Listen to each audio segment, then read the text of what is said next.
Ngayong araw nga mga tropa, meron tayong customer na magpapagawa ng 1x1 at 2x2 ID picture at nakikita nga ninyo dito sa screen natin, medyo blurry or talagang malabo yung picture na sinend sa atin ni customer at talagang hindi to maiiwasan na kahit nasabihin natin sa mga customer natin na kung pwede ay magpalit sila ng picture na gagamitin natin for ID printing, talagang ini-insist nila na okay na daw tong sinend nila sa atin. At bilang printing business owner mga tropa, kahit papano dapat meron kayong idea or konting knowledge sa pag-i-edit, yung tipong hindi kayo mahihirapan at kung beginner ka, panoorin mo yung video na to kung paano yung diskarte na gagawin natin dito. Kasi etong si customer natin, sinabihan ko na siya kung gusto niya magpalit ng ibang photo, talagang hindi nga talaga maiiwasan to dahil ayaw na nilang magpicture ng mga kanika nilang sarili at okay na tong dati nilang picture or yung luma nilang picture. Kung eto mismo yung gagamitin natin or kung wala kang idea sa printing, panoorin mo talaga to kung ito mismo yung gagamitin mo. Pero bago nga ang lahat, ipapakita ko na din yung ating finished product ng i-edit natin at ituturo ko sa inyo ng mabilisan. Ito yung template natin, available to sa description, ilalagay ko na lang kung saan nyo siya pwedeng i-download. Ito yung inedit na or kahit papano pindot-pindot method lang. Kung hindi ka masyado marunong sa Photoshop, kailangan mo to. At kung gagamitin nyo nga mismo yung sinend sa atin ni customer, yung rekta-rekta na walang edit, eto yung mangyayari. Mapapahiya ka kung eto yung gagamitin mo na picture yung sinend mismo kung wala kang idea sa pag-i-edit, di ba? Bilang printing business owner, kahit papano dapat marunong kang mag-edit para hindi ka mapahiya sa mga customer mo. Nakikita ninyo, putol yung ulo. Sino ba namang printing business owner na mag-print ng ganyan, yung putol yung ulo na part, 'di ba? Kumbaga sa photography, ito yung tinatawag na bad crop. Ewan ko kung medyo familiar kayo, 'di ba, no? Basag yung ulo niya dito no? At eto na nga, simulan na natin. Kailangan natin gumamit ng Canva Pro. So dito sa Canva Pro, gagawa kayo ng design. I-click nyo lang tong create customize size, ilalagay nyo 1250 by 1250 pixel at i-create nyo na siya.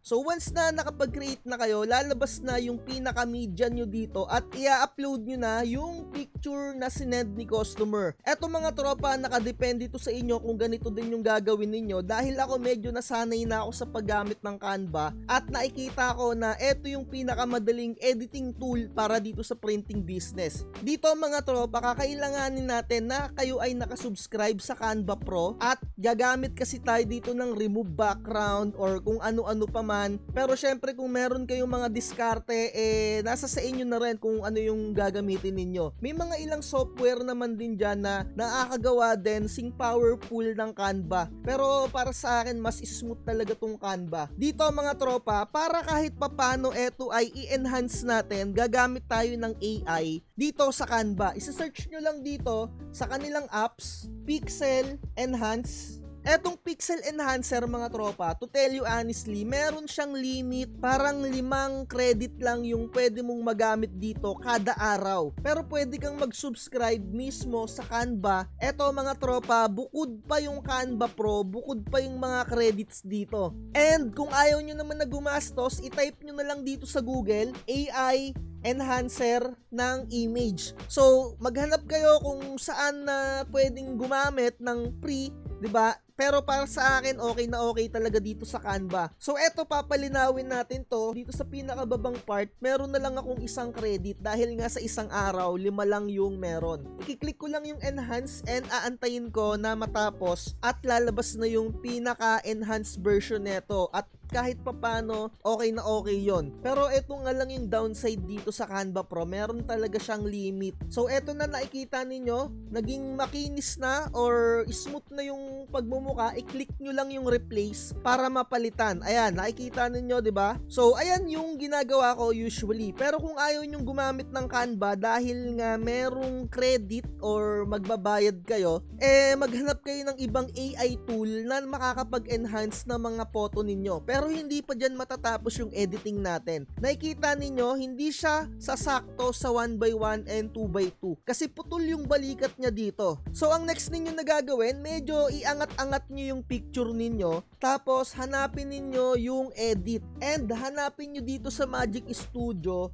yung expand, Magic Expand. Eto sa Magic Expand, wala nang kailangan na credit dito. As long as naka-Canva Pro kayo, magagamit nyo to. Pero dun sa pag-enhance, kailangan talaga dun ay meron kayong credit. Bukod pa yun sa Canva Pro. So dito, i-click ko lang tong whole page, tapos click ko lang tong enhance para madagdagan yung balikat na part. So, antayin nyo lang yung AI na mag-loading. It takes time mga tropa kung medyo komplikado yung inyong mga image. Ayan, so mag-generate siya ng 4. Ise-select nyo na lang kung ano yung sa tingin ninyo na medyo eksakto. And sa akin, eto na yung lumabas. So, sa tingin ko, okay na naman to. So, wala na tayong ibang gagawin dyan. Pwede nyo ring palitan ng background or i-remove background nyo kung hindi kulay puti yung kailangan ninyo. Automatic na rin yan na magre-remove ng background. So, kung papalitan ninyo yung background, ayan, 'di ba? Kung gusto niyo ng kulay gray yung background, kulay sky blue or kulay red, dahil nga itong customer ko ang gusto niya kulay white lang. So, stay na lang ako as is. So, eto, i-click ko lang yung share, tapos download, tapos dito sa PNG, as is na yan, wala na akong ibang babaguhin dyan, and i-click ko na etong download. So, antayin ko lang siyang mag-download, tapos idadrag ko na siya dun sa ating pinaka-template sa Silhouette Studio. So, eto na, idadrag ko lang siya dito. So, ayun na. Okay na, ready to print na. And when it comes naman sa photo paper na gagamitin, nakadepende na kung anong photo paper yung gagamitin ninyo. Pero isi-share ko sa inyo yung ginagamit ko, RC Satin na Kuyi, 260 GSM, at ipiprint natin siya sa printer natin na Epson 5290 using dye ink. And minsan, sa totoo lang, ang ginagamit ko din dito yung double-sided na photo paper dahil medyo mas mura talaga yon. At kahit papano, nakikita naman ninyo dito sa screen natin, 129 pesos yung bili natin dito sa RC Satin na Kuyi, at ang singil ko naman dito sa printing natin ng 1x1, 2x2, etong ganitong style, 50 pesos to 70 pesos pwede nyo siyang ibenta. Pero ako personally mga tropa, 50 pesos ko lang siya binibenta kasi minsan, syempre yung mga customer natin nagtitipid-tipid din yan. Sa halagang 50 pesos meron na tayong kita doon. Dati medyo mura lang yung singil ko, pero ngayon 50 pesos or sa susunod siguro gagawin ko ng 60. Inire-ready ko lang yung aking final pricing kasi syempre kung sa iba naman kayo magpapagawa yung ganitong setup na napakadami na, medyo may pagkamahal yan. And sa susunod sa mga nag-avail sa akin ng cloud server, gagawa ako ng setup na ganito na hindi na siya A4. Gagawa naman ako ng naka 4R na. Dahil etong ginagawa natin na to, medyo tipid version to. Bakit ko nasasabi na tipid version? So medyo mag-computan muna tayo dito. Mag-open lang ako ng CalCue. Nakikita ninyo 129 pesos yung 20 sheets or yung isang pakete ng RC Satin na nakikita nyo nga dito sa camera natin. So, computan muna tayo dito kung magkakano yung medyo possible na kitain natin dito kung pepresyo tayo ng 50 pesos. So, 20 sheets for the worth of 129. So, i-divide lang natin 129. Divide mo ng 20. Pumapatak 6 na piso lang yung isang ganitong photo paper. Tapos, syempre, isang photo paper na ganito, isang customer sa kalahati, isang customer din sa kalahati. Kumbaga, dalawang customer yung mapagsiservisyohan mo gamit itong isang A4 na papel, 'di ba? So multiply na natin. So sa 20 sheets nga 40 na customer, so 40 times 50, so possible na 2,000 yung kikitain mo sa isang ganito lang, 'di ba? Sobrang okay na. And kung double-sided photo paper pa yung gagamitin mo, mas mura. So dahil naubusan lang ako ngayon ng double-sided, eto na yung gagamitin ko muna sa ngayon hangga't hindi pa tayo nakaka-order. RC Satin photo paper 260 GSM, and gagawin natin, ilalagay na natin to dun sa ating printer dahil ready to print na etong template natin. A4 size to. Sa mga gusto mag-avail ng mga templates dyan, nasa description lang to. Free ko lang tong ibibigay sa inyo, and sa mga ibang customer naman natin na nakapag-avail naman ng cloud server, sa susunod gagawa na ako ng naka 4R na size para yung tipong hindi na kayo maghahati-hati pa. So, wala na tayong ibang gagawin kundi i-print natin to. Control P, tapos i-set up lang natin sa ating Epson 5290 A4 Dito sa quality, pwedeng standard, pwedeng high, pero ako ang ginagawa ko talaga kapag ka mga photos, hina-high ko talaga siya. Dito sa mga settings dito, sa more options, wala na akong iba pang ginagawa dyan kung dye ink yung ginagamit ko. So ilalagay ko lang to, tapos ready to print na natin to. At ipapakita ko din yung ibang mga kailangan natin na materials. So ito na yung printer natin na Epson 5290. Ilalagay ko lang tong photo paper natin na Kuyi RC Satin. A4 yung sukat niya. At huwag niyong kalimutan yung lock dito na kulay blue para eksaktong-eksakto yung sukat niya. I-lock nyo dito, kaliwat kanan. Once na nakaredy na yung papel natin doon, i-click na natin yung print.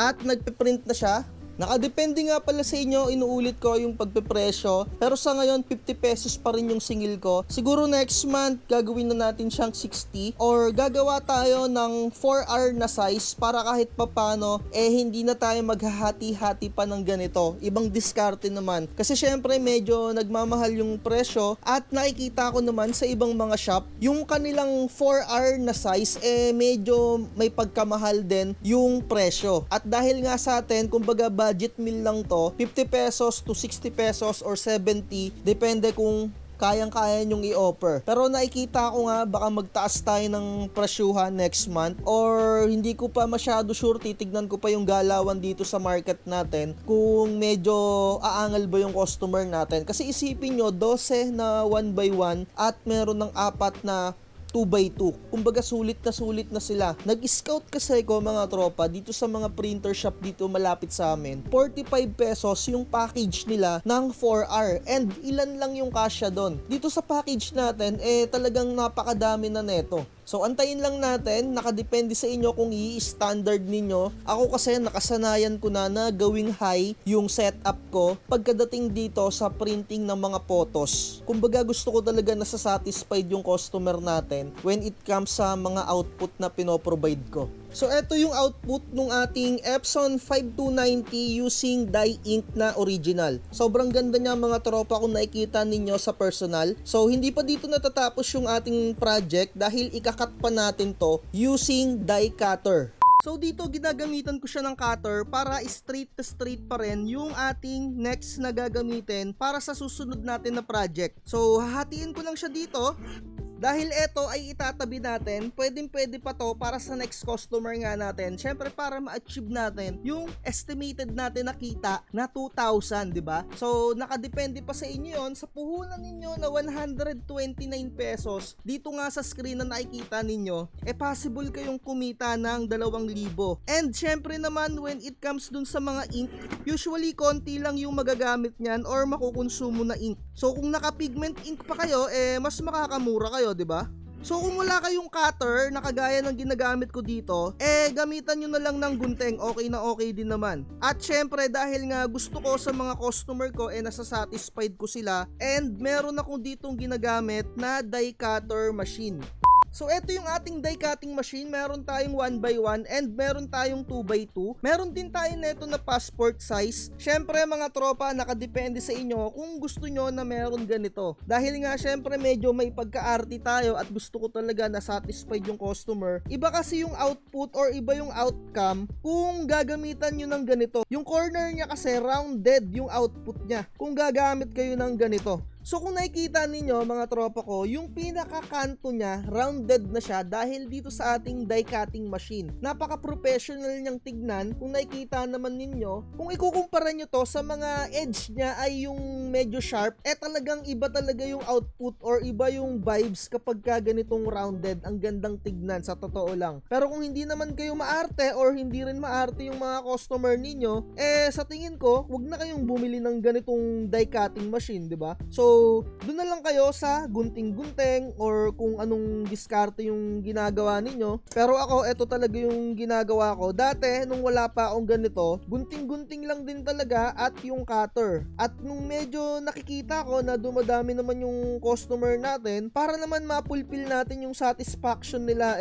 talagang mas maganda talaga neto na meron ka. And may mga ibang printing shop, hindi sila gumagamit ng OPP plastic. Kumbaga yung mga scratch nila ng mga backing phototop, yung pinagtanggalan ng mga phototop. Ako ayoko kasing gumamit ng ganun. Parang medyo nakakahiya na gagamitin ng customer mo yung, alam niyo, na tira-tira sa inyong mga phototop, di ba? So eto, ganito lang yung diskarte ko. So ipapass forward ko lang para matapos na tayo.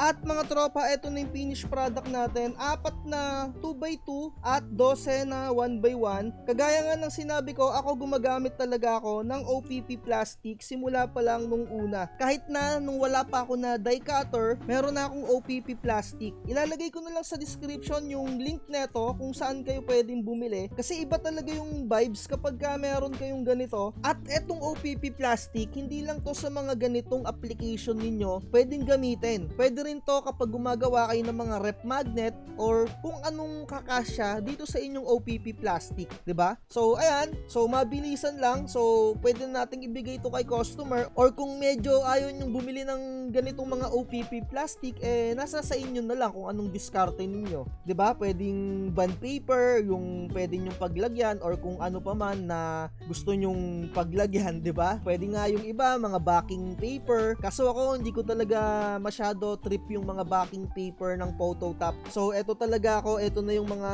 nakasanayan ko. So singilan natin neto, medyo 50 pesos to 70 pesos pwede. So ako 50 pesos, pero sa totoo lang medyo tataasan ko na siya, gagawin ko na siya sigurong 60, or kung hindi man ako magtataas ng presyo, siguro gagawa ako ng 4R size na template kagaya ng nakikita ninyo dito. So etong A4 na size na template na ganito, pre ko lang tong binibigay, nasa description lang yung link. Pero yung gagawin ko na naka 4R at yung mga naka passport size, sa mga naka-avail ng cloud server, yun lang yung mga possible na makapag-avail nun, or free na lang nilang makukuha yun dahil meron silang access sa aking cloud server. So ayun na lang, kung gusto nyo mag-avail ng Canva Pro and mga templates para sa printing business, message nyo lang ako sa ating Facebook page. Like, share, and subscribe. Lagi ko sinasabi, huwag magpapauto. Bye-bye.